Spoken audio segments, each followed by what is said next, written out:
अब हम बात करेंगे भारत के उपराष्ट्रपति चुनाव की पूरी प्रक्रिया पर। एक एक करके हर पहलू को गहराई से समझेंगे।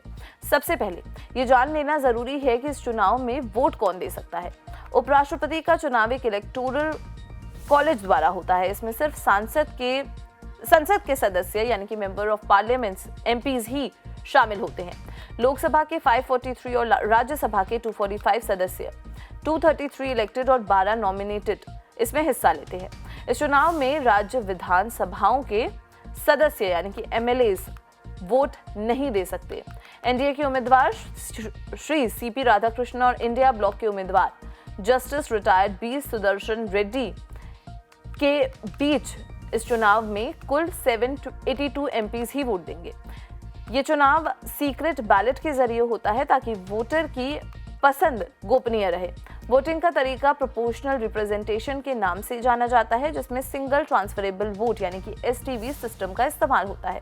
इस सिस्टम में हर एमपी एक ही बैलेट पर अपनी पसंद के अनुसार सभी कैंडिडेट्स को रैंक करता है, जिसकी 1, 2 और 3। वोट गिनती के दौरान जीतने के लिए उम्मीदवार को एक मेजॉरिटी कोटा यानी कि कुल वैध मतों का 50% से एक वोट ज्यादा मिलना जरूरी होता है।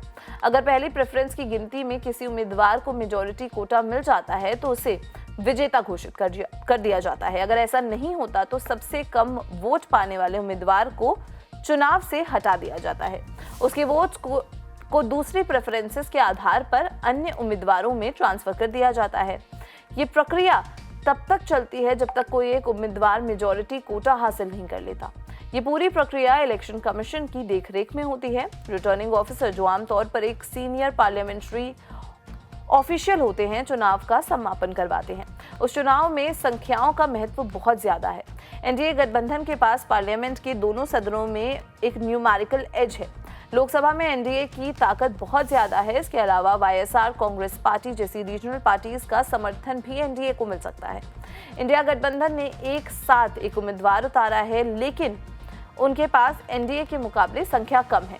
एनडीए के पास फिलहाल 423 एमपीज हैं, जिसमें से 293 लोकसभा और 130 राज्यसभा में है। अगर एनडीए के सारे गठबंधन सीपी राधाकृष्णन का समर्थन करते हैं तो उनका जीतने के चांसेस बहुत ज्यादा है। इस चुनाव के लिए वोटिंग 9 सितंबर 2025 को पार्लियामेंट में होगी। वोटिंग पूरी होने के तुरंत बाद ही वोट्स की गिनती शुरू हो जाएगी और नतीजे उसी दिन घोषित कर दिए जाएंगे।